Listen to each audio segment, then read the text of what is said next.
So it is very exciting for me to have the opportunity to introduce Willow Wilson, the writer of the Hugo Award-winning and New York Times best-selling series, Ms. Marvel.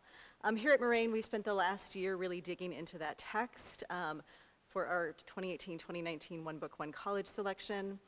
I've loved sharing this book with our campus because I saw in Kamala the struggles that we all face from the time we are young through even adulthood to really think about who we are, learn about who we are and the responsibilities we hold to those around us. Kamala's identity struggles are special though in some ways. They're things that we don't often see represented in pop culture or in comics especially. So the particularities of Kamala's journey are really important. She's the daughter of Pakistani immigrants, fiercely loyal to her family but wanting independence for herself. She is Muslim but still sorting out what faith means to her.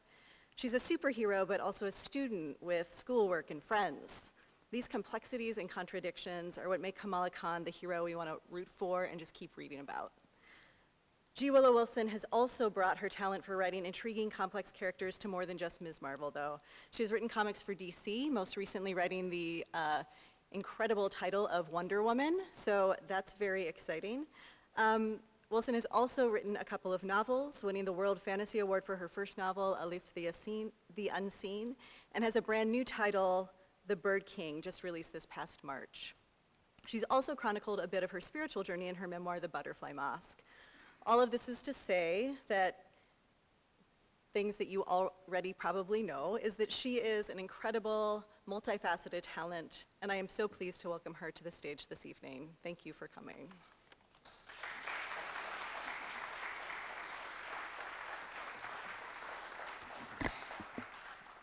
Thank you so much, and it's really wonderful to be here. I had never before been to this part of the greater Chicago area, and it's been a real treat for me to be part of this community, to see not only this campus, but the greater community that supports it, to meet so many of the faculty here and hear so many of the thoughtful and inquisitive, wonderful stories of the students as well. So it's a real treat for me to be here, and thank you for having me. Kamala Khan's backstory is kind of interesting. One of the most common questions that I get from audiences, kind of no matter where I go and no matter what I talk about, is how did you pitch this character to Marvel, or how did you get Marvel to publish this book? And oddly, the answer is, I didn't. Her history begins about 7 years ago now, when I had actually been taking a break of about a year from comics. I started out in comics writing kind of quirky fill-in superhero stuff. I did a couple of widely panned issues of Superman when the regular writer was sick. I'd done some spin-offs. I'd done some creator-owned work through Vertigo Comics. But at that point in time, I had been on the road for quite a while with my first novel, Alif the Unseen, and I was quite pregnant and sort of focusing on the fact that I had published 2 books and was going to have 2 babies in the course of 2 years, which I do not recommend scheduling-wise for anybody, but that's how it panned out. And in the middle of all of this, out of the blue, I got a call from Sana Amanat and her then editor, Stephen Wacker, who at that point were working in the X-Men office at Marvel Comics. Sana and I had met several years earlier through a mutual friend, and although we hadn't spoken very often, we had the unique camaraderie of being the only 2 Muslim women in the entirety of American superhero comics at that time. So it was kind of a weird bond. We were also both from New Jersey, and we are the same age minus 2 months. I forget, I think I'm 2 months older. So we had a lot of things in common, but we hadn't corresponded quite a bit or talked very often. So I was quite surprised to get this call from her saying the following: we would like to create a new young American Muslim superheroine from scratch and put her on her own ongoing monthly comic book series. Would you help develop the character and write the book? And I had to sort of sit there for quite a while and be like, did I just hear what I thought I heard? Because I would never have in a million years had the guts to pitch that particular series. I was used to sort of being constantly on my guard, waiting for where kind of the next social media attack or actual death threat was going to come from. I learned very quickly, starting my career in the aftermath of the Danish cartoon fiasco, in which a Danish, for those of you who are too young to remember, a Danish newspaper published a bunch of very kind of ugly, low-key racist cartoons about the Prophet Muhammad, which occasioned a massive protest movement in the Middle East and in South Asia. And the consensus in the comic book industry at the time, on both the left and the right, this is way before being woke was a thing. So the consensus on both the left and the right that there was no place for Muslims in comics. Being a Muslim and being in comics were two fundamentally incompatible things, and that I had no business being there. And so, you know, even when I did stories that were completely non-political, which was 99% of what I did, you know, I could just write an issue of Superman that was about Lois Lane going back to her hometown and sort of reminiscing, and you know, then at the end Superman comes and they kiss and that's it and they go away. Things as innocuous and frankly not that great as that would occasion these little blips of, this is pre-Twitter, but backlash from right-wing blogs, right-wing bloggers. I'd get all kinds of weird hate mail this is before I made a separate email account, like a sane person that was public and had, you know, made it separate from my private one. But I would get all kinds of bizarre hate mail saying that the best one that I ever got said that I was part of the, I'm going to try to do this in the sequence that it was in the letter. I can never get it exactly right, but part of the Muslim, homosexual, socialist attack on American values.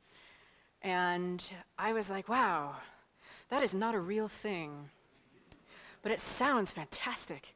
And it wasn't, but it was all sorts of stuff like that. It was just the weirdest, most sort of off-the-wall, conspiracy-minded stuff.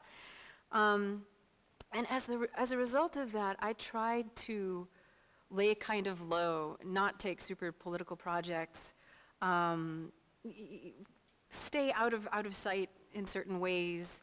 And so to be asked to take on a project like this, from Marvel no less, was quite stunning to me. And I said to Sana and Steve at the time, you're going to have to hire an intern just to open all the hate mail. Like, just hire them right now. Nevertheless, I was intrigued. I thought, do they know what they're getting into? This is kind of unbelievable. I was used to being told no quite frequently in my career, short career at that time, writing superheroes. Typically, when you're writing superheroes for a big comic book publisher, there are very narrow railings that you have to kind of operate between, because it's a shared universe. You're not the only person writing this character. They appear in multiple books every month. There are corporate considerations to take into account, so you have to kind of be aware of the politics of that. Certain characters have very specific continuity issues. They might be alive and well in one timeline, but dead and zombified in another. Or, you know, maybe their brain has been downloaded into a robot and you kind of have to deal with that. So it's a lot of moving parts, and it was very difficult as a result to tell a whole story. Additionally, the prevailing wisdom at that time was that certain kinds of books do not sell. And it went like this. Number one, new characters don't sell. It had been ages since a new superhero had been successfully launched on their own book. There were some superheroes who were kind of sidekicks and who showed up in the books of more prominent superheroes, and those were fine. But inventing a new superhero and immediately putting them on their own book, giving them their own story, was considered kind of a kiss of death, that it would not sell.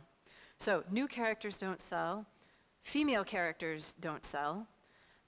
This was the wisdom at the time. They say, you know, does She-Hulk sell as well as Hulk? No. Does Supergirl sell as well as Superman? No. How about Batwoman? Name something. And also that minority characters didn't sell well. So this was kind of the trifecta of death from a sales perspective in the minds of a lot of superhero comic handicappers at the time. This was a new female minority superhero who was immediately going on to her own book. And yet here was Marvel saying, like, yes, we want to do this. Are you on board? And though I was initially hesitant, there was no way I was going to turn down something like that. It was just too interesting to see where it was all going to go. So of course I said yes. And Sana and I got to work kind of creating the backstory of the character who would eventually become Kamala Khan. And it was not as easy as I assumed it would be. I grew up reading superhero comics. I was a big X-Men nerd. As a kid, those of you who, like me, were tweens in the 90s can probably hum the theme song of the X-Men cartoon that was on Fox Kids every Saturday morning. I was obsessed. I started writing what now we would call fanfic, starting maybe at age 11 about the X-Men. Yet I had never dealt with creating a superhero from the ground up. I had always written superheroes that had extensive backstories already. In some cases, like Superman, 80 years worth of backstories. And I had no appreciation for just how difficult it is to create a character from the ground up that way. To create not only the person, but the power set, the backstory, how do their powers work? Do they tell the people in their lives? Are they kind of open about who and what they are, like Wonder Woman is? Or do they hide it and have a dual identity, like Spider-Man or like Superman? And if so, why? What motivates them? What is their family like? What makes them who they are? Do they have a tragic backstory or a happy backstory? How does that inform their mission as a superhero? And what are the physics of it all? I had kind of accepted that, you know, superheroes were a world in which one had to suspend disbelief and understand that physics and chemistry and the laws of time and space really didn't apply. Yet I'd never tried to make up the pseudoscience that goes into a superhero power set. If you are a big comic book geek, you'll know that for each superhero, no matter how improbable their powers are, there's some like gobbledygook non-science that goes along with explaining how it works. And people have become very attached to that, whatever it is, even if it makes no sense whatsoever. And so having to sort of sit down and think about, well, if we give her this power set, what kind of faux science can we associate with that, and how would it play out, and how would that look? What kind of costume should she have? You know, is she going to be one of these characters who sort of puts on a lot of makeup or a wig or wears a mask? And each one of those elements is deeply symbolic in some way and is going to affect the way that you tell that story. And it took, I thought, oh, this will be like a side project. You know, in 6 weeks, Sana and I will have worked out this whole backstory, and you know, we'll be off to the races, and we can all start writing. It took us a solid year and a half of back and forth and emails and long philosophical conversations on the phone before we arrived at the character that you know today. And it gave me really a new appreciation for a lot of the characters that I'd grown up knowing and loving and just sort of accepted as being these complete thoughts who kind of came into the world as complete thoughts. And now I knew for certain that they were the result of a lot of hard work and labor. And you know, through that process, it was Sana who was the one who suggested, you know what, to give this character a better chance of survival, let's attach her in some way to a legacy, a superhero legacy that already exists in the Marvel universe. Because we had gone back and forth. Should we give her a completely new name? And if so, what should that be? But Sana was the one who eventually thought, you know what, if we connect her to another female superhero in the Marvel Universe who is deeply beloved, who has a really enthusiastic fan base, maybe we can keep this series alive a little bit longer. Our goal was to get to 10 issues. That was sort of the plan. If we could get to that, that would be 2 trade paperbacks, 2 collected editions, and that to us seemed like a pretty reasonable goal. At that point, there were plenty of series that would get canned after 5 issues if they didn't do well sales-wise. So we were like, 10 is admirable. 10, we can pat ourselves on the back, go home, go back to what we had always been doing, and say, okay, well, we kept it alive for a year. So the idea to call this character Ms. Marvel came from Sana. A couple of years earlier, the former Ms. Marvel, Carol Danvers, who you may know from the giant billion-dollar earning movie that just came out a few weeks ago, starring Brie Larson, had been reinvented and sort of remade from her original 70s incarnation as Ms. Marvel and given the title Captain Marvel to reflect her position in the Air Force. And that had been a real unexpected hit at Marvel Comics. It was one of those things which for Kelly Sue DeConnick and the other creators who worked on that book was going to be kind of a fun side project and instead turned into a calling. And the fan base was committed and wonderful, and Sana thought, you know what, because the former Ms. Marvel is now Captain Marvel, the title Ms. Marvel is now vacant, and that seems like kind of a perfect mantle, the perfect legacy for a new character to take on in this universe. And I said, you know what, sure, that sounds great, let's do that. Anything to just sort of keep it alive will be fantastic. And so we kind of started hammering out what became the first story arc of this series, which you read now as a collected edition, volume 1 of the first, I think, 5 or 6 issues. And we kind of sent it out into the world, unsure of what was going to happen. We had to tread very carefully, and we realized that because there really had never been a character quite like this in the Marvel Universe. There had been other Muslim characters in the Marvel canon, but they had been quite secular. Their faith had never been a large part of their backstory. In a couple of cases, their faith was kind of tacked on afterwards as like, oh, well, we need a Muslim character here. Let's just retcon this one and say that she's been Muslim this whole time. So, we never really see them practicing their faith. We never really see where it comes from, what it looks like.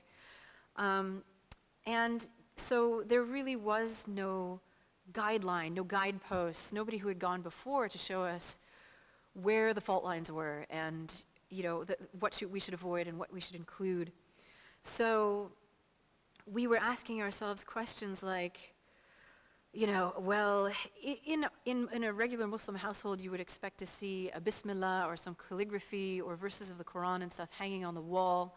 But if we put that in this book, are more Orthodox traditional Muslims going to get upset because that means people are going to be holding the word of God who might not be, on wudu, not be ritually pure at that time?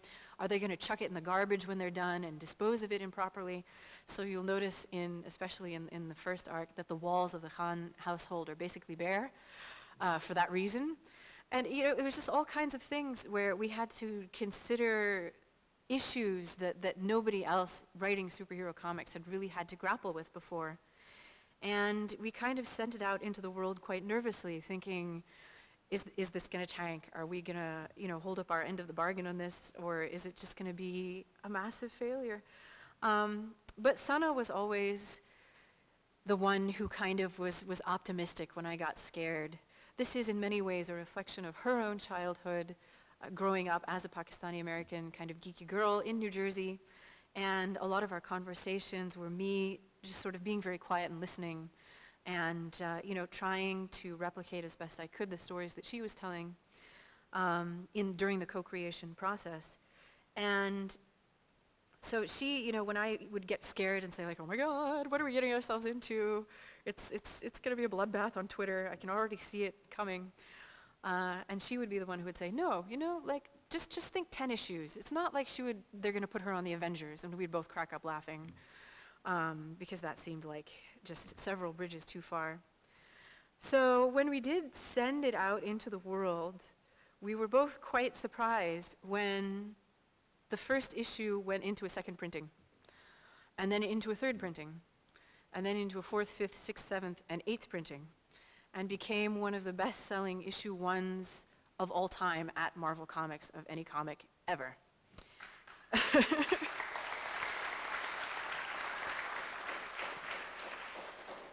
And much less did we expect to see fans of this character cosplaying her in costumes that they had made and sewn themselves at conventions barely 3 weeks after the first issue came out.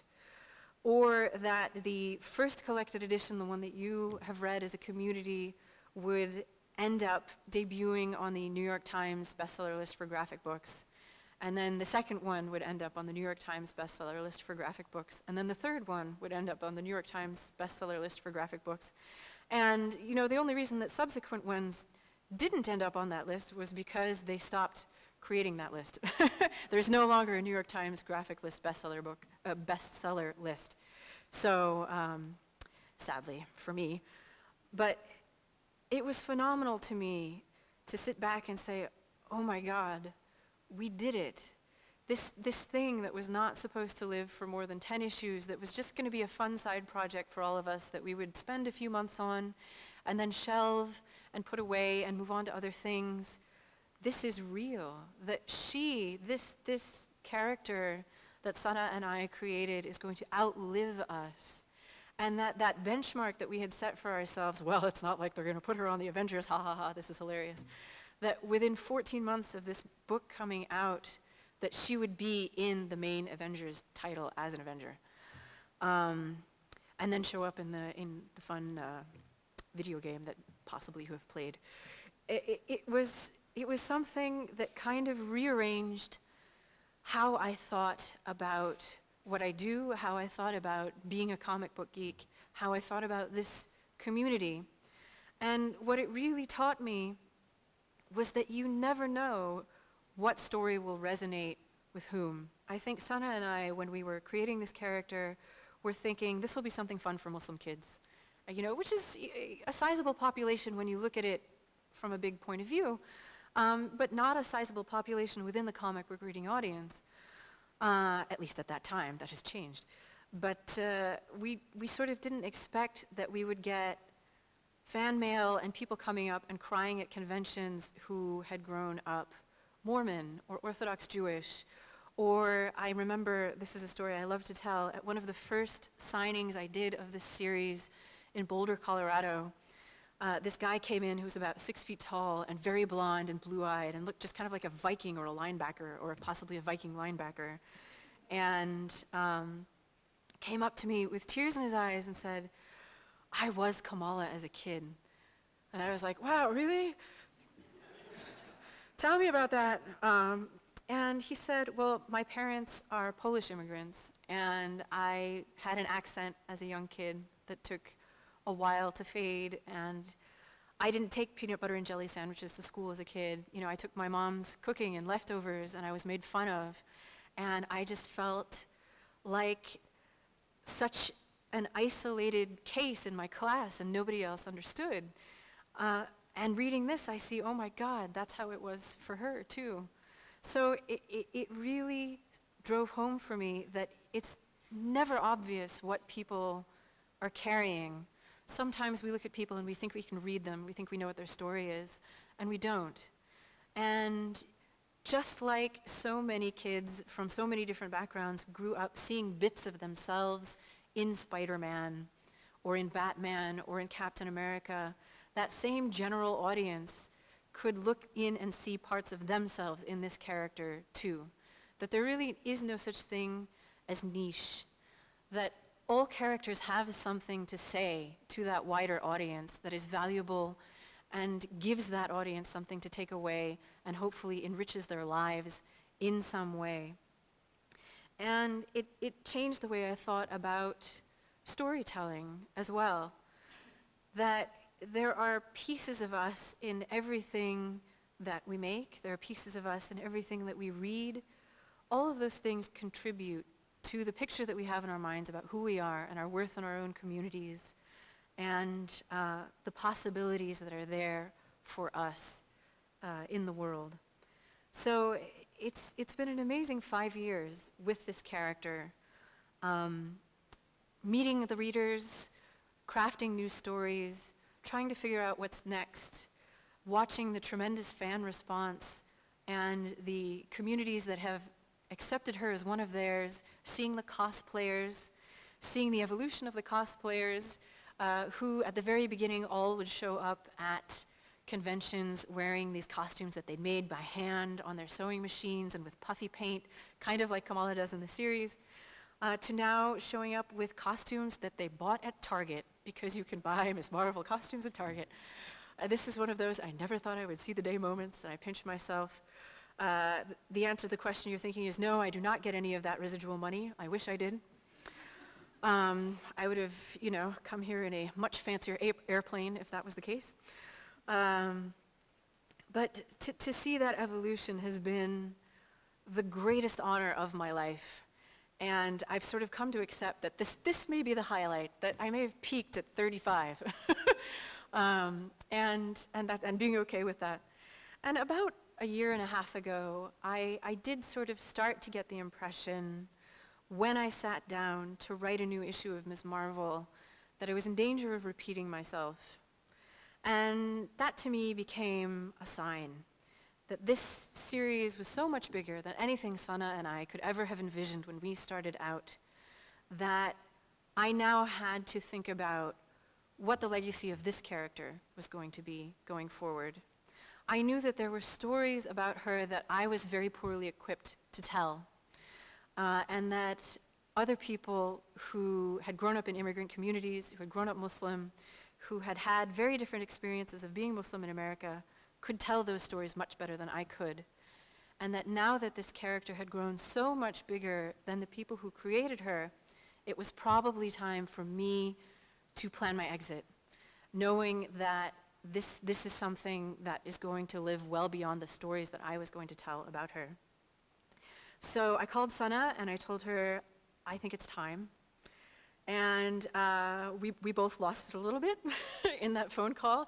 I was not expecting it to be as emotional as it was, but it really sort of drove home to me that we had been in the trenches for 5 years, and that had sort of created a bond that I think is probably going to last a lifetime. And then I called up the wonderful Saladin Amin, who is the writer of Black Bolt, fresh off of its Hugo Award win, and the wonderful fantasy prose novel Throne of the Crescent Moon, and was like, there is one person working in superhero comics at the Big Two right now who I think could take on this series, and it is you. Please say yes, because we have no second choice. And thankfully, wonderfully, he said yes. And so I prepared to step away, put this character in the hands of a new creative team who would take her into the future, tell those stories that were beyond what I could tell, and create that legacy that a new generation would be able to have going forward. And I did so without really an exit strategy. I was like, you know what, it's time. The most important thing is to do the right thing for this character, for this fandom, and for this community. And so I didn't really think about, well, what the heck is going to be my job after this? How do I follow this? This very unexpected, amazing thing that's happened in my life. So I just sort of sat with it and was like, wow, I have just made myself effectively jobless. I kind of had a creator-owned book on the horizon with the wonderful Christian Ward coming out from Dark Horse, and I was writing a novel, but that kind of month-to-month deadline, that month-to-month job, I'd effectively just made myself, jobless at the point. And I thought, well, you know what? It is what it is, and I'll just sort of see what happens next. And if this was the right thing to do, a new opportunity will present itself. And 48 hours after I'd had that initial conversation with Sana and then with Saladin, I got a call out of the blue from DC. And I'd done some work with DC in the past. I'd done some fill-in issues of Superman and some things at Vertigo, but all of the editors basically that I knew there had moved on to other things, and I didn't have any firm contacts. But I got this call from editor Chris Conroy, who at that time was in the Superman office, who I had never met before. And he said, I know you're really busy with Ms. Marvel, but I have a question. Do you have the bandwidth to write Wonder Woman? And I was like, as a matter of fact, as of this moment, I do. And it was just one of those wonderfully serendipitous things that I tend to think only happen in comics, where nothing works the way that you think it should, and yet everything works out. And so I found myself swiftly on another iconic female superhero with another legacy, this one much, much older, and trying to take that one into the future. So for me, this time, literally this time, this week, this month, this moment right here with all of you guys is tremendously poignant because my last issue of Ms. Marvel came out about a month ago. Saladin's first issue came out about 2 weeks ago. And my first issue of Wonder Woman came out. So it's a time of tremendous transition. And it's just so wonderful to me to know that Kamala is in such good hands, that she has resonated with so many of you, and that she will live on not just 10 issues from now, but 10 years from now, and quite possibly 50 years from now. You know, unless we've all fried to a crisp on this swiftly warming planet. So, and that's really not due to anything in particular that I have done. I think that we could have written the same series 10 years ago, and that old industry logic would have held, that she was a trifecta of death, of the things that don't sell, and we would have gone 10 issues and that would have been it. But what has changed is not the way that I write, not the way that big, giant entertainment companies function. It's the audience. The audience was ready for this book. And it was the audience that made it a best-selling comic book and embraced it and made this character not just a character, but a symbol of protest and of love, which means that this isn't really my story at all. It's yours. So thank you.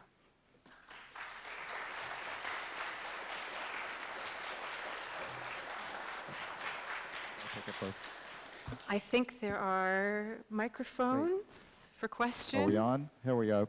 So we're opening it up to questions. I'm going to pass the microphone off to Troy in just a second, and then we have another microphone on this side. So if you have questions for Willow, just raise your hand, and I'll point you out, and one of the microphones will get to you.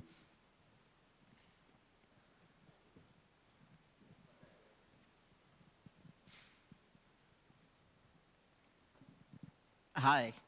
Hello. Hi. It's nice to have you. It's an honor being in your presence. I've been reading Ms. Marvel for two years now. And I'm also a writer myself, and it's hard. It's hard. How did you go from the random ideas that were in the cloud and then put it on paper and then make it cohesive? Like, what was the biggest hurdle in getting that together? Like the series of events that led to her going from, you know, discovering her powers and then discovering her identity and claiming her name and all that good stuff. Well, I think with superheroes, there are kind of several templates that have emerged over the course of the past century that kind of shape the story that you tell going forward. The origin story shapes all subsequent stories. And with Kamala, in the case of Kamala, the template that we were trying to channel was SpiderMan's template. Because there are a bunch of different ways you can go. You know, the story of Superman, which is also kind of the story of Harry Potter and of a lot of, other stories, is ordinary guy in an ordinary world, having a very ordinary life, who suddenly discovers that he is heir to some great alien empire of power or magical world or what have you. That's one story, the hidden king. And then there's kind of the Batman story, which is the anti-hero story, somebody who starts out with everything and then loses it through some tragic means and then kind of lives in the shadows to serve the light. That's your Batman, that's your Daredevil, that's all of kind of that group of heroes. And then there are your Spider-Men, who are ordinary people who come by their powers through accident. They're not part of some kind of hidden aristocracy or heir to an alien legacy. They're just genuine, ordinary, kind of, working class, middle class people who happen to get bit by radioactive spiders, et cetera, and then have to make a decision. Do they go on with their ordinary lives? Do they lead a double life? How do they use these powers that have come to them very unexpectedly? And that was kind of the template that we were interested in for Ms. Marvel. We wanted her to be an everyman, or rather an everywoman kind of character, simply because it's so easy to see oneself in that story. I don't know what it's like to be Superman. I will never be as rich as Batman. That's his superpower, being a billionaire. There's a lot in those stories that I love, but that I don't identify with. But the story of a Spider-Man, a Peter Parker, or of, a Kamala Khan, that's also why we did the alliterative name, is something that I can kind of understand. Like, yeah, if I got bitten by a radioactive spider or wandered into a terrigen mist and woke up with powers one day, these would be questions that I would ask myself. What do I do now? Maybe, because I don't have, a bunch of security apparatus like Iron Man to protect myself, maybe I should sort of have a dual identity so that I don't drag in people who I can't protect, the people who I love who are going to be in the line of fire now that I'm this superhero. So it was kind of choosing what kind of superhero arc we wanted this story to follow, and then thinking about, well, how would that be different for this particular character? What makes this particular character's story unique? What drives her? And so, yeah, a lot of it was just kind of making those decisions bit by bit. I knew that I wanted her to come from a happy, intact family and not be, like so many superheroes are, an orphan whose parents are tragically killed, or whose actions lead to the death of their mom or dad or Uncle Ben, or something like that. That I wanted this to be a kid from a functionally happy family, which is actually really hard to tell in a superhero story, where the tendency is always to go bigger, to make things more tragic, more melodramatic, more out there. And it's sort of harder to tell those quieter, more intimate, more ordinary stories and make them compelling. It's really easy to just sort of, have Lex Luthor come on and blow stuff up. That's the wrong shop, but you know what I mean. And so that was really the big challenge, is how do we make her, very ordinary life compelling, and how do we make people feel invested in it without killing somebody off, which is the typical superhero fare. So that was really the most difficult part. Sorry, that was a really long answer. We spent a lot of time on this during the creation phase.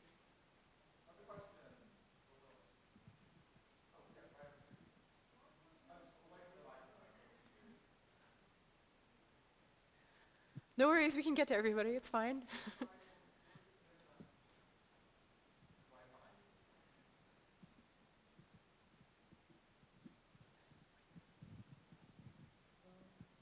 What was Miss Marvel's origin? Because I know Spider-Man had an origin too, because it's like how Batman, Superman had an origin and all that. So her origin is, she is out at a party one night, sneaking out, and wanders into something called a terrigen mist. This will not be on the test. And what that is it's a thing from Marvel history, from a certain group of superheroes called the Inhumans, who come from, who are sort of hybrids from an alien species of beings who came and colonized Earth at one point millions of years ago and then left again. But some of us here on Earth have some of their DNA, and when we're exposed to this terrigen mist, that DNA activates and you get some kind of superpower. So they're kind of like the mutants from the X-Men, except instead of being born with those powers, their powers are activated epigenetically through exposure to this mist from their alien homeworld, which is very literary and serious, as you can tell. So yeah, that's the fun about superhero stuff. It doesn't make a ton of sense, but it's fun.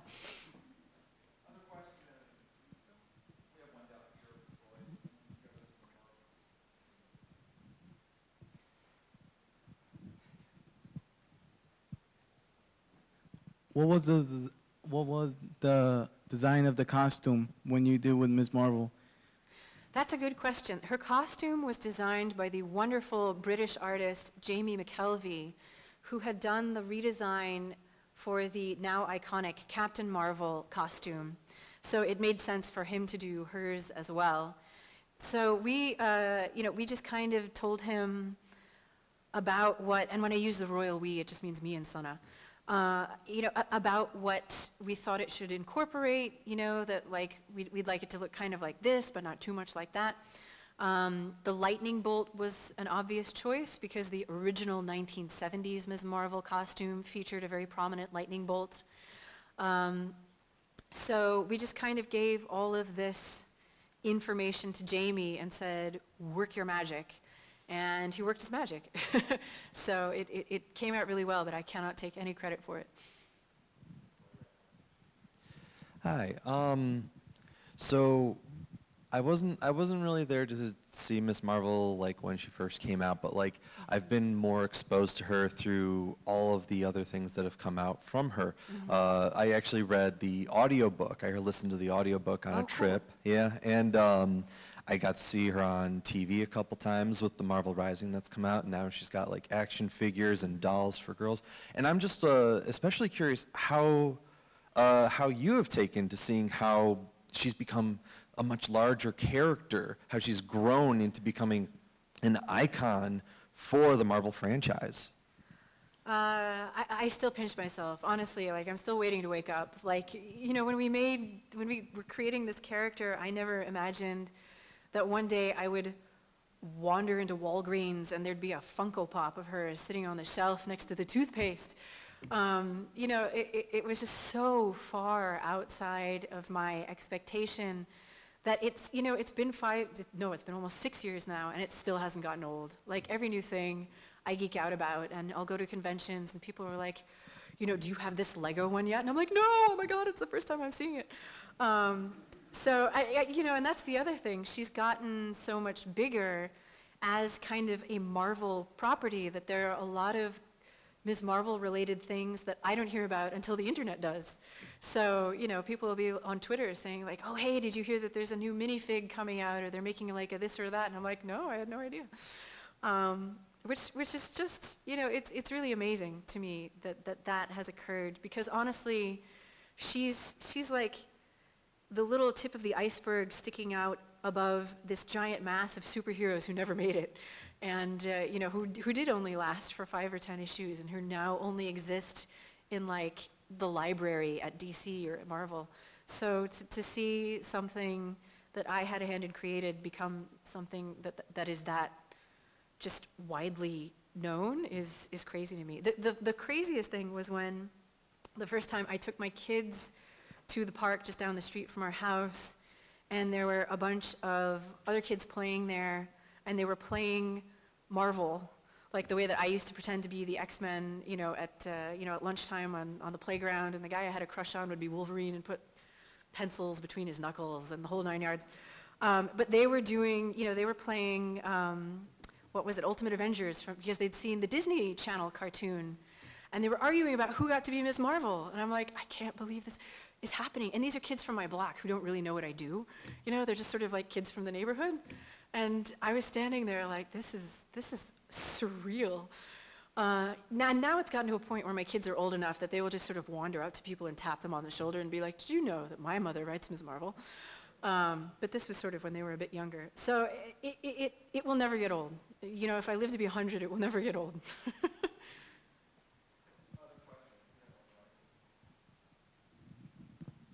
Hello. Hello. I know it's not a contest, but I've been on the Miss Marvel bandwagon since issue 1. Thank you. I appreciate you. Yeah, I have every single issue, all of the teams, all of the stuff. I even have the lightning bolt sticker on the side of my car. I'm not kidding. That's so awesome. My question is, through all of her adventures and battles, who is your favorite character you had to write alongside Miss Marvel in the Marvel Universe? What was the most fun you've had writing another character? So the most fun that I've ever had writing like a guest star on Ms. Marvel was definitely Wolverine. We did a duo of issues where through various mechanisms, I don't even remember how we got him to show up in that, but it was after the series had started to get huge, and instead of just sort of getting marching orders, which is more usual, they're like, you have to use this character this month. They were like, Willow, what character would you like to use this month? And so the first wild card that I pulled out was like, I want to do Wolverine. And I told this to Sana. She was like, are you sure? And I was like, yes, I'm 100% sure. And she said, he's really different, and he's kind of like gritty, and like his just the vibe that he has is completely different to this whole series. And I was like, no, it'll be hysterically funny. Trust me. And she said, okay. So I got to do Wolverine and Ms. Marvel, hunt down giant alligators in the sewers beneath Jersey City. And she gets to sort of like babble on at him about all of this Wolverine fanfic that she's written. And he takes it as well as you would expect. So that was absolutely the most, of the whole series, that may be my favorite 2 issues that I wrote, especially because at that time, we were in the larger Marvel universe doing Death of Wolverine. And so he knows that he's dying, and she doesn't. And so if you know the wider sort of Marvel universe stuff that's going on, it's like, it's kind of, well, it gives me anyway, like a lump in your throat, because he's trying to impart to this younger hero lessons that he knows that he will not be able to pass on because he knows that he's dying. So it was, wait, is he back now? Who's reading the current thing? I don't know what's under NDA and what isn't. Oh, thank God. I was just like, oh my God, I'm going to get fired. No, okay, he's back now. Nobody stays dead in the Marvel universe. But yeah, that was the most fun that I've ever had writing a superhero book. What was it like having to make a character based off looking at the realistic versions of their minority groups, especially living in a timeline being that we often look up to the majority characters, but hardly ever acknowledge the minority characters, considering that you actually inspired me to like recreate a Marvel character and make them into a minority group that isn't as recognized. Like it's because of you, I want to make a She-Hulk that has a disability.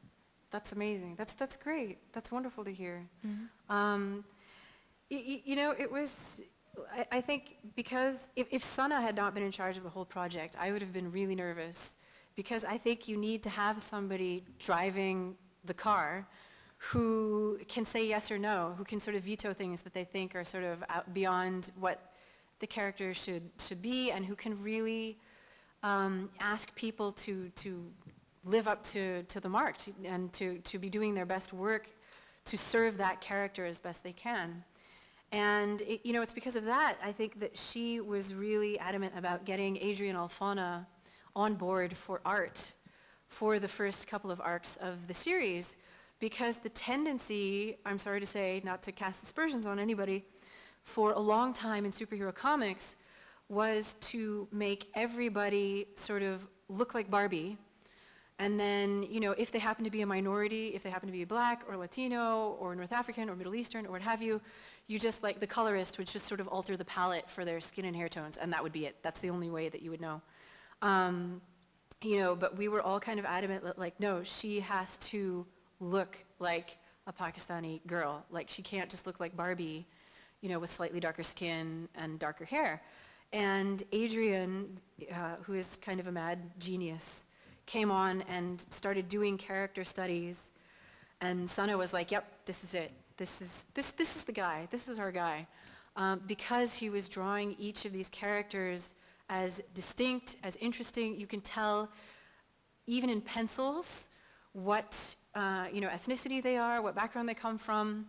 And that was really, really important, I think, especially to Sana, because I think for a long time comics were kind of doing a disservice to a lot of their minority characters by showing, like, everybody's Barbie, we just have different skin tones, and neglecting the fact that there are distinct looks and heights, and there are different body shapes and facial features and expressions and all of this stuff that goes into making each character what they are.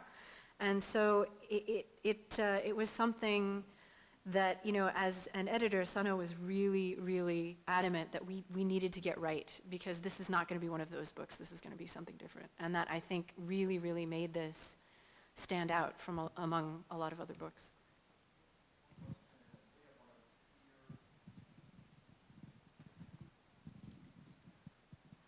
is this going to be more like a Black Widow or like a Solo, or is it going to be like a Spider-Man and Spider-Girl? Like, are you making a Mr. Marvel? Oh, is there going to be like a Marvel family? Like Yeah. you know, I'm not sure. We'll see. It really depends. I can't predict what will necessarily happen in the next 10 years or so. I know that she, just being the way she is, if there happened to be another new character who came along who needed a mentor, that would be something that she would do. So it could be that in a few years we do get like a Mr. Marvel or a, Ms. Marvel Jr. or a whole family of Marvels, the way that we have the Bat Fam and the Super Fam. And I know the X-Men aren't really a fam, but that kind of thing. It's possible. We'll have to kind of wait and see. I'm as interested as you are to see kind of where other creators are going to take this character.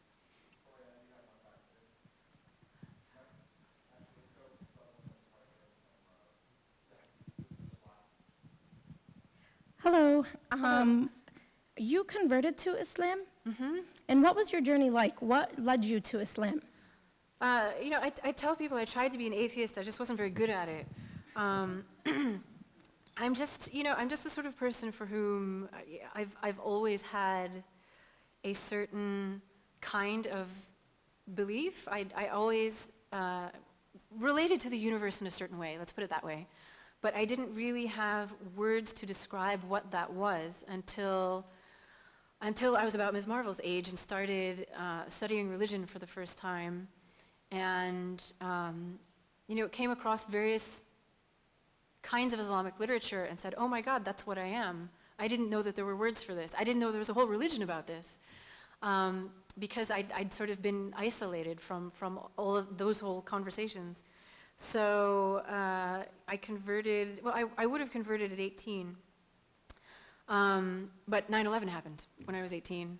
And it sort of threw me into this kind of crisis of, are they right? Is that what this is? Am I wrong?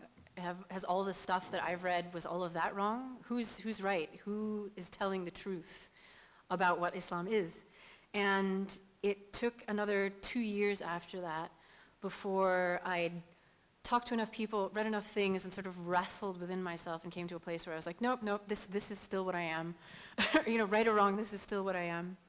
And so I converted at 20 as a university student, and I kind of ran away to Egypt to study and to learn Arabic, and the rest is history. I took all my comics with me, and many of them are still there at my apartment in Cairo.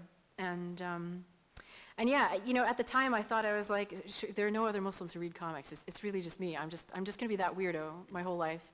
But now there are so many, not just Muslim comic book readers, but Muslim comic book creators, that I can't keep track of them all. It's incredible to see the amount of artistry and wordsmithery and creativity coming out of especially the American Muslim community right now. And it's just been amazing for me, not just as a writer, but as a fan, to see all of that happening.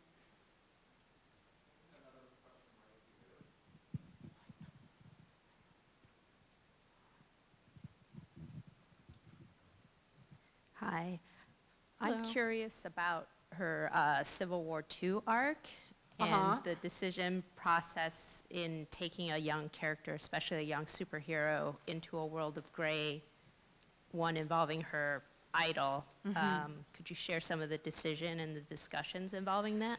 Yeah, that was a tense room, gaming all that out. And when people started discussing Civil War II as a big event for the entire Marvel Universe, and I was like, oh gosh, we're going to have to do this, we're going to have to do one of these, which means that, Kamala is going to have to come up against someone that she's really looked up to in the past, who has I don't want to get into too much detail, but in the Civil War II arc done something kind of morally ambiguous. And so, the way I tried to think of it was, we all learn, usually too late, that our idols have feet of clay, that kind of the grown-ups that we look up to as kids end up being flawed human beings. They're usually not sort of the perfect, flawless people that we thought that they were. And then we kind of have to wrestle with, how do I define myself now that I know this person that I looked up to and who I maybe modeled myself on is not as perfect as I thought they were? What does that mean? How do I go off on my own, and how do I challenge them when I think that they've done something wrong? It's really, really difficult to talk to, to sort of stand up to somebody who you've admired for a long time and tell them, no, I think this is wrong. I'm not going to do what it is that you want me to do. I have to forge my own path. So I think for Ms. Marvel, it was really kind of a growing up experience. And it kind of served to set her apart a little bit. She's not now just in Captain Marvel's shadow. She's her own person, and she's making her own decisions. She's not a sidekick. She has her own legacy, and when the legacy that she saw herself as being part of becomes complicated or somehow tarnished, that she has to forge her own path. And that's something that I think we all go through at some point. Learning that our mentors, our parents, the people we look up to in pop culture and sports do things that let us down or that go contrary to what we believe to be true. And then we have to figure out, who am I without this person? So that's what that ended up being.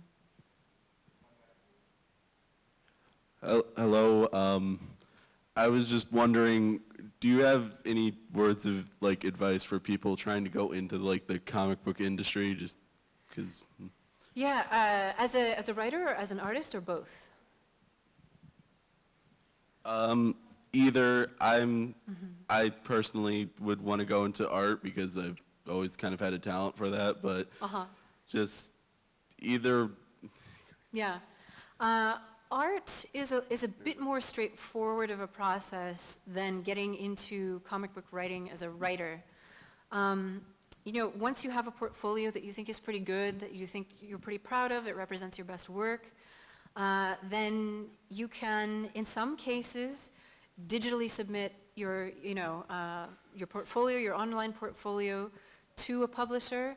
Some or most publishers will do portfolio reviews of actual physical portfolios at local conventions. There are editors who are pretty much on the road all throughout convention season for the express purpose of doing portfolio reviews. So you just sort of find, the convention that happens to be closest for you or most convenient for you to get to, and you do that.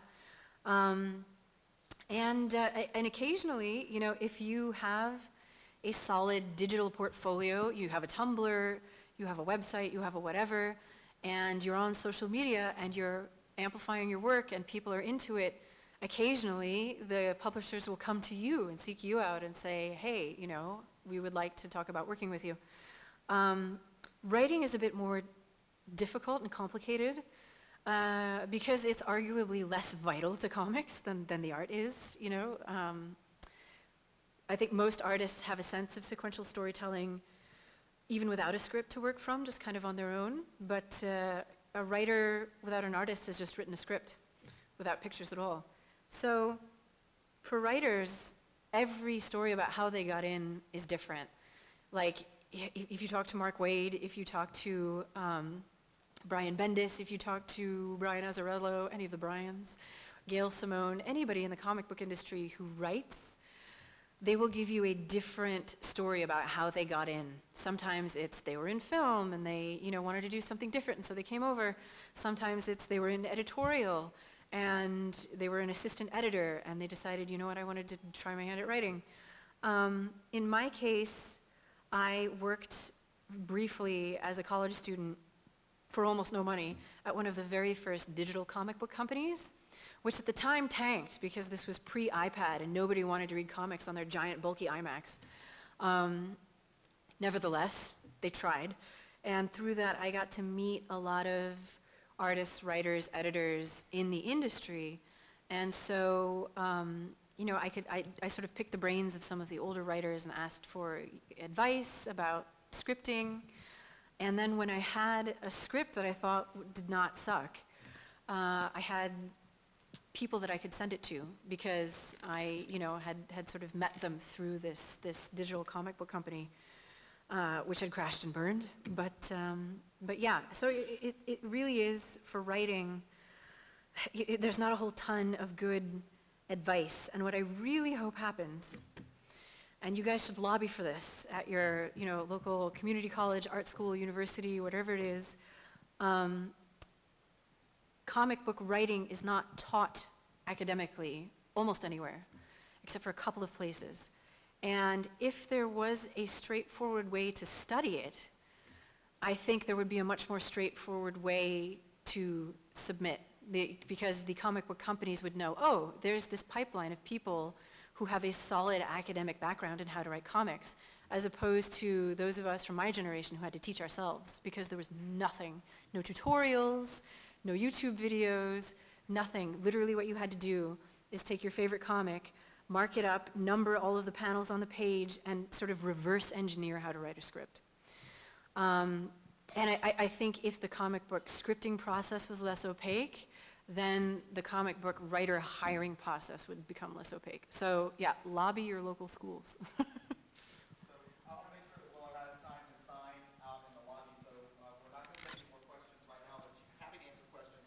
Yeah. Troy has a quick presentation. Before you run away, just on behalf of all of us at Moraine Valley, we want to give you a small token to say thank you. Thank you so much. These last 2 days have been so great, and thank you. Kamala has been with us for this whole year. So even though you've been here 2 days, you may not know your work has touched us and fostered conversations and opened up a great dialogue. So thank you for all that you've done and your graciousness and your time. So how about a round of applause? Thank you all. Thank you for coming. It's a pleasure.